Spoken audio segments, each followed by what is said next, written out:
wa milele. Hallelujah. Hallelujah. Can you say I have eternal life? I have eternal life. Yes, anasema he who believes in the Son has everlasting life.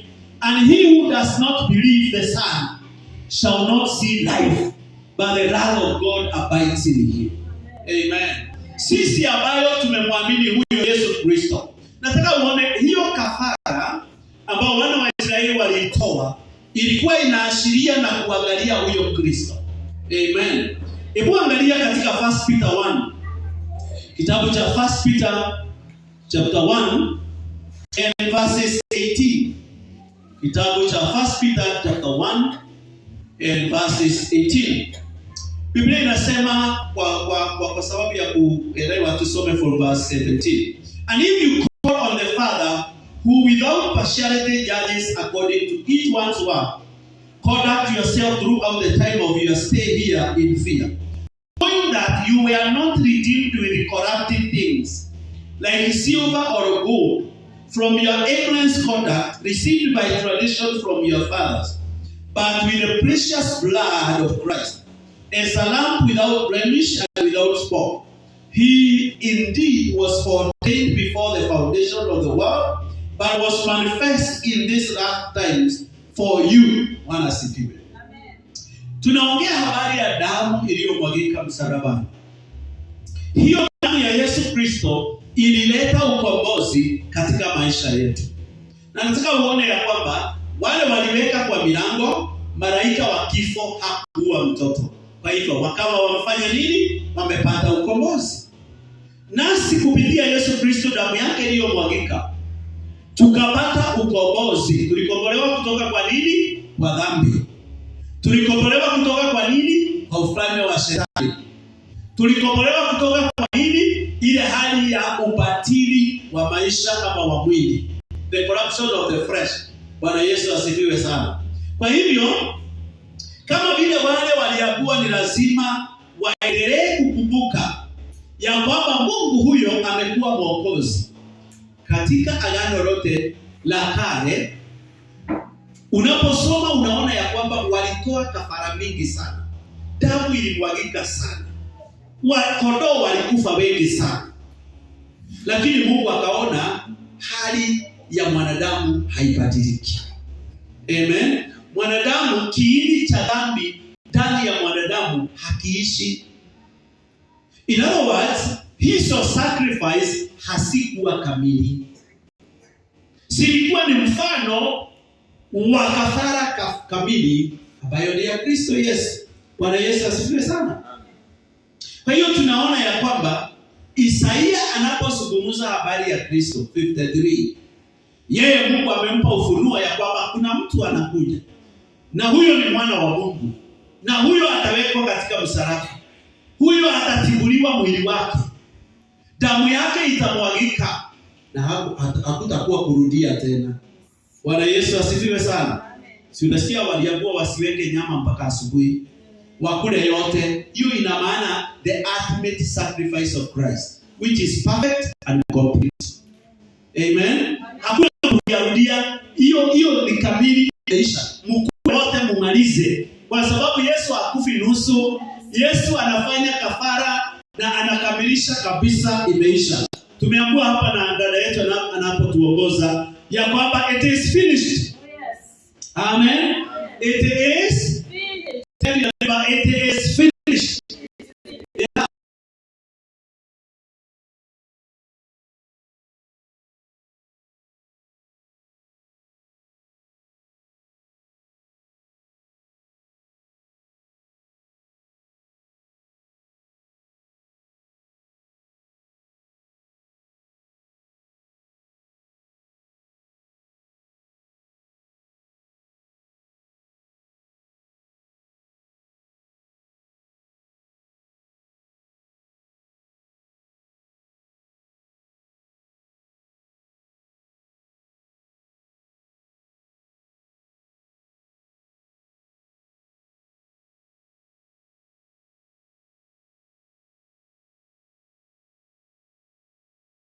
Before he came.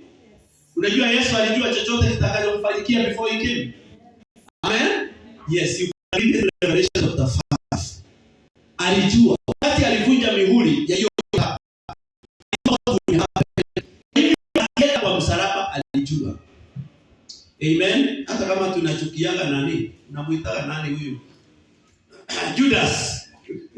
Ilikuwa imetabiriwa ya kwamba atakuwa accused.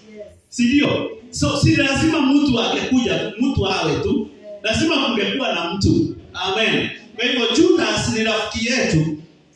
Tusimchukie sana kwa sababu ndiye alitusaidia kupeana mwokozi ili akufe kwa sababu yetu.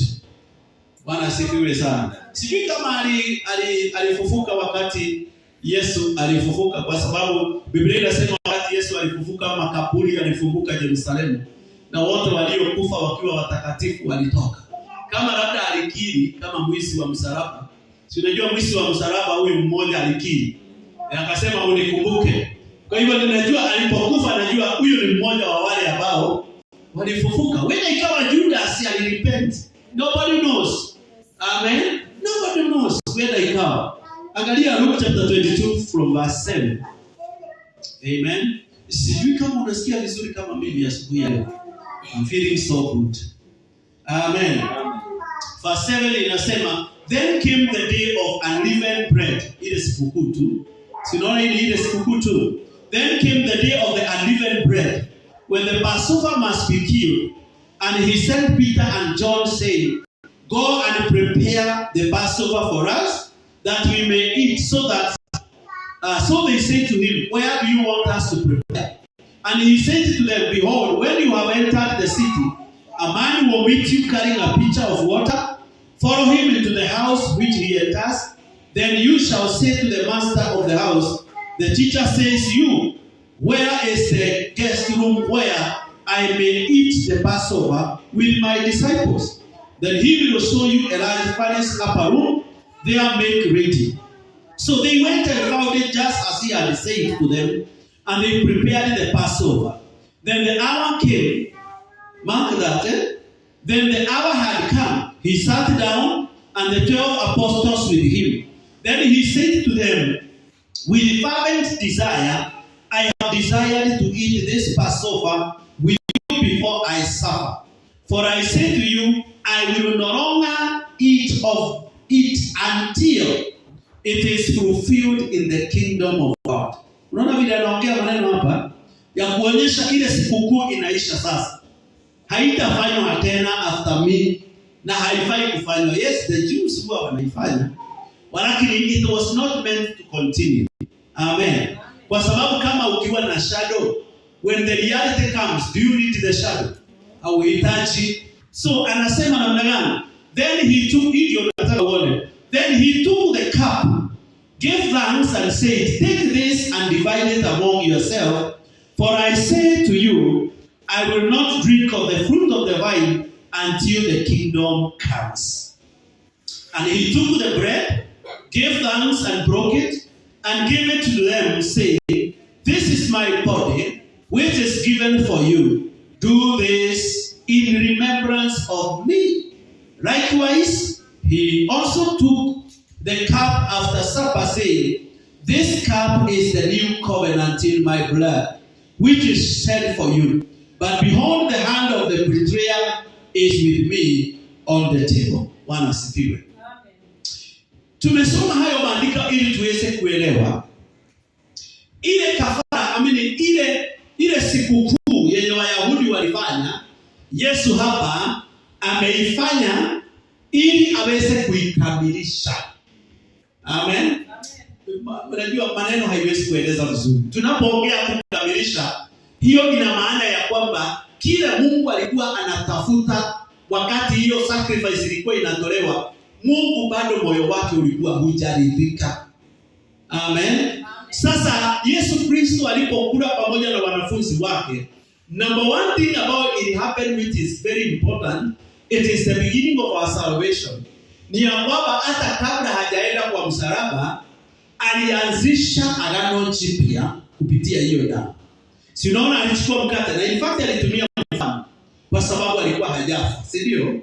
Alitumia mfano, akachukua hiyo kikombe, akawaambia kunyweni hii ndio damu ya agano jipya iliyomwagika kwa ajili yenu. Akachukua mkate akaumega. Vile tu wale waliambiwa damu na nini na hiyo mkate ambao haina chachu. Akawapatia, akasema huu ni mwili wangu. Kunyweni na mkule hii kwa sababu ni ya agano jipya. Amen. Hiyo haimaanishi hii Matthew to Revelation. Unajua tunasemaga agano jipya kama ni maandiko. Hiyo haimaanishi maandiko katika agano jipya. Hii inamaanisha nini? Agano la kale, the old covenant.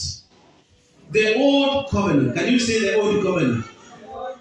The old covenant, hiyo ilikuwa katikati ya Mungu na wana wa Israeli. Wewe haungekuwa, mimi singekuwa, maana mimi si Myahudi, si ndio? Hiyo ilikuwa ni katikati yake na wana wa Yahudi. Lakini Yesu alipokuja, akafa msalabani, akaimwaga hiyo damu yake, akatangaza agano jipya ambalo limetufungulia mlango. Are you not happy? Hallelujah. Wale watu hao sio Wayahudi. Wale watu ambao ni watu wanaitwa watu wa mataifa. In fact tuliongezwa jina lingine baya. Watu wasiostahili. Hallelujah. Na hiyo simply ina maana watu wasiokuwa ndani ya agano. Amen. Sisi tukaletwa karibu. Ukisoma maandiko, I'm avoiding to read many scriptures here. Inaonyesha ya kwamba sisi tuliokuwa mbali tukaweza kuletwa karibu. Bwana Yesu asifiwe sana. Na waliokuwa karibu wataletwa karibu zaidi. Hiyo ina maana ya kwamba wewe haungeokoka, mimi singeokoka, hatungempata Mungu. Thank God for Jesus. Kwa sababu huyo Yesu ndio ametufungulia milango, ametukubalia kuingia. Amen. Amen. Tuko ndani jamani. Yes. Tuko wapi? Tuko ndani. Ambia mwenzako ndani. Hatungekuwa ndani isipokuwa ni hiyo damu ndio ilituletea. Ukisoma Mathayo 26:26 ina repeat the same. Vile alivyochukua mkate na akaweza kuumega na akawapatia na pia kikombe cha damu. Bwana Yesu asifiwe sana. Nataka uone sasa katika ule msalaba Yesu Kristo watu walimuongea maneno mabaya. Watu walimkejeli, wakamdhihaki, wakasema hawamtaki. In fact, hata gavana akawauliza, "Ungelitaka nifungue nani?" Kwa sababu hiyo sikukuu ni ya kufunguliwa. Angalia, ni sikukuu ya nini? Ya kufunguliwa, ya kuwekwa huru. Akawauliza, "Ungelitaka niwaachilie Barnaba?" Anaitwa Barnaba ama Baraba. "Niwaachilie Baraba ama mngelitaka niwaachilie Yesu Mnazareti?" In fact nilikuwa nasoma hiyo scripture na stuka. Watu wanaongea kwa hasira nyingine ni kama wameibiwa kitu yao. Amen. Wanaongea na wanasema hatutaki kusikia, mweke kwa msalaba. Amen. Na in fact Pilate aliomba mkono. Akasema mimi kulingana na kesi zote zimekuwa presented in my court, sijaona kitu huyu mtu amefanya kinafaa awekwe kwa msalaba. Sijui kama ulisikia kuna mtu alikuwa ameinuka, sijui hiyo mambo ilienda wapi. Akasema ya kwamba anaenda kwa Roman court kutafuta justice for Jesus. Kwa sababu he was not guilty lakini walimuua. Anasema ya kwamba haki yake ilidhulumiwa. Kwa hivyo anasema ya kwamba tunataka tumtafutie haki. But thank God alitaka hivyo. Biblia inasema hakuna mtu angeua mwokozi wetu, lakini alijipeana mwenyewe kwa kutaka. Bwana Yesu asifiwe sana. Kwa hivyo katika huo msalaba wakamchapa viboko. Maana huyu alisema nitamchapa tu alafu nimpeane kwenu. Kwa sababu mimi sijaona nini? Kwa mijeledi aliyopigwa ndio sababu huwa tunapona. Amen. Bwana Yesu asifiwe sana. Biblia inasema wakamtoa nguo. Na hiyo nguo wakapiga kura nani ataenda naye. Amen. Even at the point of death, Jesus was also beneficial to people. Ya kwamba wanaona hii nguo inaweza kutusaidia. Wanapiga kura nani ataenda nayo kwa sababu hawezi kuikata. Vile ilikuwa variable. Mtu akivaa sare hii ndio Yesu alikuwa Man Jesus alikuwa na hii. Ndio hiyo unaona ninavaa. Bwana Yesu asifiwe sana. Kwa hiyo wakaitoa hiyo wakamvalisha nguo nyingine. Wakamweka taji ya miiba katika kichwa chake. Ili wewe uvae taji ya uzima. Haleluya. Uvae taji ya utukufu. Ili wewe uvae taji ya kuinuliwa na kutukuzwa. Yake ilikuwa ya miiba. Walipomweka katika msalaba, Biblia inasema wakaweza kuweka hapo ati alikuwa anasema ni mfalme wa Israeli, ndiye huyo mfalme wa Wayahudi. Tumemweka hapo. Kwa sababu ya hiyo maandiko watu wanapita. Imagine watu wanatoka soko. Hajawafanya chochote wanamwambia. Si ulisema alafu ingia siku 3. Ni wewe tunakuwa kwa msalaba. Basi si uje kwa hiyo msalaba. Bwana asifiwe.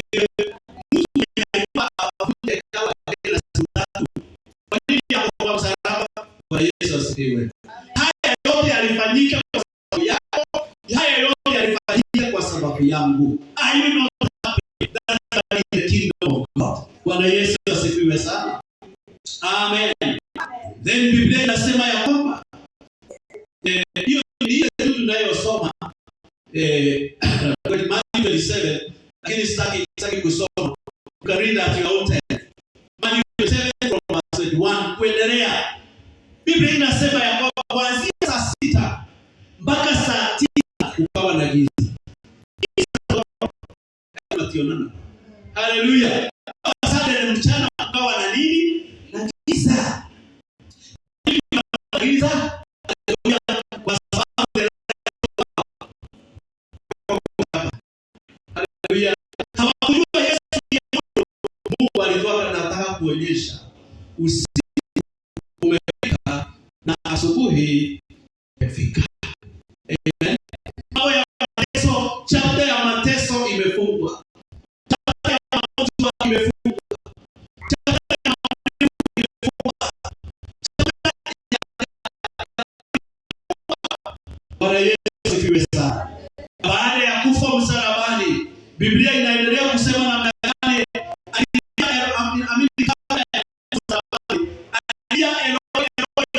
gani Mungu wangu, mbona umeniacha? Kwa hiyo Mungu akamwambia, kwa sababu alibeba mzigo wa dhambi zako. Haleluya. Na Mungu macho yake matakatifu sana haiwezi kuangalia. Alibeba mzigo wa dhambi zetu. Ndio sababu Mungu aliondoa uso wake kwake. Amen. Na Biblia inasema ya kwamba baada ya Yesu akapeana roho. Roho ikamtoka. Yesu akafa msalabani akiwa mtu ambaye hana nguvu, akiwa mtu ambaye hajiwezi, akiwa mtu wa kuhurumiwa, wa kutukanwa, asifanye lolote. Eliwa asifanye lolote. Bwana Yesu asifiwe. Unajua nini nilimshikilia katika msalaba? Upendo wako, sio msumari. Haleluya. Unajua ni kitu gani nilifanya uwe mkuki? Na upendo wetu. Amen. Nguvu ya upendo ilimweka katika msalaba. Haleluya. Kama angetaka kutoka angetoka. But there is something that happened. Biblia inasema so many kilometers away in Jerusalem, kitambaa pasia ya hekalu ikapasuka mara mbili, ikianzia juu kuelekea chini. Haleluya. Ikianzia juu kuelekea chini. Hiyo ina maana namna gani? Njia ya wanadamu kupata Mungu ikafunguka. Njia ya Mungu akaiona. Maana kwani ndiye aliingia tu pale akiwa amebeba kondoo. Holis amefika pale, anatoa kafara,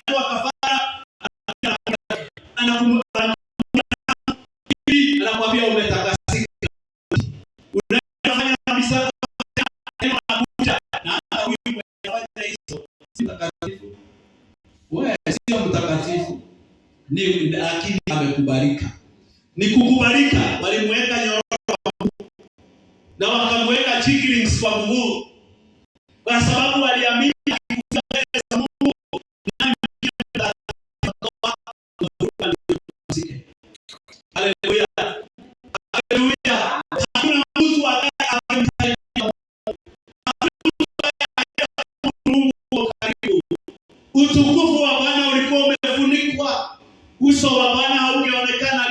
Mose, mtu akiniona anakufa. Lakini Yesu alikuja kumfunua Mungu. Biblia inasema ya kwamba pasia ikapasuka. Na ilipopasuka hiyo pasia, basi tukapata nuru, tukapata kukaribia Mungu. Bwana Yesu asifiwe. Pasia ya Yerusalemu, pasia ya mwili wake. Mwili wake ulipasuliwa kwa sababu ya damu hiyo ya kutuwekea agano jipya la kuweza kumkaribia Bwana. Amen. Haleluya. Ninasema kukawa na msukosuko dunia. Earthquake. Amen. Kila mtu akajua ifanye kutumia Biblia inasema wakasema hakika huyu mwana wa Mungu. Kwa sababu waliona hawana wameona tena. Bwana asifiwe sana. Yesu alikuwa ni Mungu lakini alijifanya mwanadamu. Alikuwa uwezo wa kukataa haya, lakini alikuwa amewezwa, anasema weka tu msumari. Haleluya. Anasema sawa tu, dunga mkuki.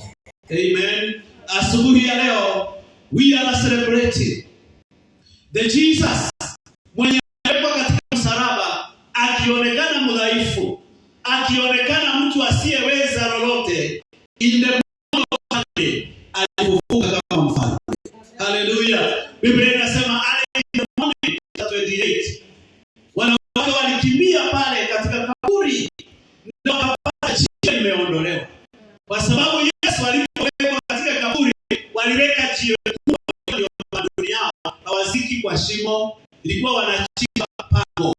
Na maandiko yanasema kaburi tayari kaburi haijalala mtu mpya.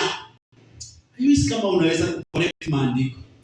Biblia inasema ya kwamba mwili uliniwekea. Haleluya. The body you prepared for me. Hiyo grave ni ishara ya huu mwili aliovaa ambao sio wake. Kaburi haikuwa lake. Kaburi lilitengenezewa kwa mtu mwingine, ilikuwa mpya. Lakini akaingia kaburi. Unaona Yesu akienda kufa anaonekana maskini. Hata kaburi ni ya kutafutiwa. Haleluya. Lakini I thank God in the morning of Sunday. Yesu alitoka kaburi akiwa na nguvu, akiwa na uweza. Haleluya. Akaonekana Maria mahali pale wale wa mama. Akawaambia endeni mkaambie zangu waweze kuningojea kwa sababu nakuja ushirika leo. Haleluya. Wale wengine wakienda kuambiwa hawaamini ya kwamba Yesu, lakini nataka kutengeneza siku ya leo kwamba Yesu alikuwa. Yesu amefufuka. Na kwa sababu amefufuka, mateso yako imeisha. Kwa sababu amefufuka, magonjwa yako yameisha. Kwa sababu amefufuka, hata ukifa utaishi tena katika jina la Yesu Kristo. Bwana Yesu asifiwe sana. Amen. Huo salama na kufufuka kwake kulituondolea laana. Amen. Laana ya sheria ambayo lazima ungetoa kafara ndio ukubalike na Mungu. Akatoa. Siku ya leo mambo imekuwa rahisi. Amen. Mambo imekuwa rahisi. Sasa sisi zote tumekuwa makuhani, tunaweza kuomba Mungu na asikie maombi yetu. Tunaweza kuomba na wapone. Haleluya. Tunaweza kutangaza mambo na yafanyike kwa sababu hatungojei kuhani. Bwana Yesu asifiwe. Wale watu wanataka kurudisha huko, sisi haturudi huko. Amen. Tunaamini ya kwamba tuna nguvu, tuna uweza wa kunyamazisha hata mapepo. Bwana Yesu asifiwe sana. Yesu huyo akatuletea wokovu. Yesu huyo akatuletea ukombozi. Yesu huyo akatuletea urejesho. Yesu huyo ambaye siku leo tunatangaza yu hai ametuletea ushindi. We have the hope of eternal life. Bwana Yesu asifiwe sana. Tunatumaini la uzima. Tunatumaini ya kwamba hata tukifa tutaishi tena. Look at what the Bible says. Ya kwamba wale wote ambao wamelala katika Kristo, wakati tarumbeta itakapolia, tutasikia wale waliolala wakiwa ndani, tutasikia hiyo tarumbeta. Na tukisikia tutafufuka. Na tutafufuka fast. Hallelujah. Biblia inasema watafufuka fast. They will join up. Let me tell you, the same Jesus is coming. Huyo Yesu anakuja.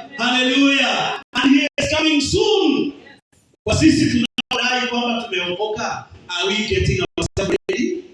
Jamani, tunajiandaa kwa ajili ya kurudi kwake. We are not waiting for him to go to the cross again. He came as a lamb. He's coming back as a king. Amen. Yesu asifiwe. Atakuja kama kondoo, atarudi kama mfalme. Hey, can I tell you something? Anasema wewe utatawala pamoja naye. Yes, tutatawala pamoja naye. Tutaketi pamoja naye katika ufalme wa mbinguni. Hallelujah. This is so encouraging. Bwana Yesu asifiwe. But are you making yourself ready? Amen. How do you make yourself ready? Kama bado hujamkiri huyu Yesu kuwa Bwana na Mwokozi wa maisha yako, it is time. Kama kujiandaa, mkiri, mkubali Kristo awe Bwana na Mwokozi wa maisha. Kama wewe ulimkubali Yesu na ukaokoka zamani, live a life. Amen. Serve him. Amina. Because we don't wait for him seated. We wait for him serving. Hallelujah. Tunamngoja tukimtumikia. Bwana Yesu asifiwe. I'm happy that this day is a commemoration of his resurrection. Amen. Tunakumbukumbu asubuhi ya leo ya kwamba Yesu alifufuka. Na kwa sababu Yesu alifufuka, nataka nitangaze siku ya leo, hata sisi tukifa tutatawala tena. Amen. Tuliimba wimbo tukasema namna gani? Udhuri mwega adiurea monoki. Udhuri mwega adiurea monoki. Udhuri mwega adiurea monoki. Odwagira kwa nega makalini. Bwana Yesu asifiwe sana.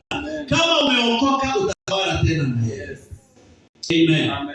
Naomba tusimame mbele za Bwana. Tuweze kumshukuru Bwana. Angalia maisha yako, chunguza maisha yako. Umekuwa ukitembea kulingana na mapenzi yake. Umekuwa ukitembea kulingana na neno lake. Je, unamtukuza huyo Yesu kwa matendo, kwa maneno yako? Bwana asifiwe. Kama hivyo basi tumshukuru, kama sivyo mwambie Bwana, ninataka nizae matunda katika ulimwengu huu. Nataka niishi maisha ambayo inaonyesha ya kwamba Kristo wewe ni mwana wa Mungu uliyetupatia ushindi katika jina la Yesu. Nenda mbele za Bwana. Nena pamoja naye dakika kidogo katika jina la Yesu. Baba, tunakushukuru na tunakuinua kwa wema wako na kwa fadhili zako, kwa sababu wewe ni Mungu mwema, wewe ni Mungu mwaminifu, hakuna mwingine kama wewe. Pokea sifa, pokea utukufu. Tunakushukuru kwa sababu ya vile ulikufa kwa ajili yetu. Asante kwa damu uliyoimwaga kwa sababu yetu. Tunakushukuru kwa sababu ya rehema na neema ambazo Bwana umetuonyesha. Sisi tulikuwa mbali ukatuleta karibu. Hatukuitwa watu, tuliitwa mataifa. Lakini sasa twaitwa watu wa Mungu. Tulikuwa wenye dhambi, tulikuwa Bwana na magonjwa, tulikuwa tumefiwa na nguvu za giza. Lakini Yesu mwana wa Mungu ukatukomboa, ukatuokoa katika jina la Yesu Kristo. Tunaenda kukushukuru, tunaenda kukuinua, tunataka kulitukuza jina lako siku hii ya leo. Bwana, pokea sifa, pokea utukufu. Asante kwa kubeba mizigo yetu, asante kwa kubeba masikitiko yetu, asante kwa kubeba dhambi zetu, asante kwa kuondolea aibu, asante kwa sababu ya kufungua njia kwa ajili yetu. Tuna Mungu mbinguni, tunaweza kuomba na kwamba tuko na access ya ufalme wake na kuishi pamoja naye. Tunakushukuru, tunakuinua, tunakuabudu na tunasema ni asante. Na ni kwa Yesu Bwana tumeomba na tumeshukuru. Amen. Amen. Bwana Yesu asifiwe sana. Nataka niombe mahitaji. Kama wewe ni mgonjwa au kuna jambo ambalo linakusumbua,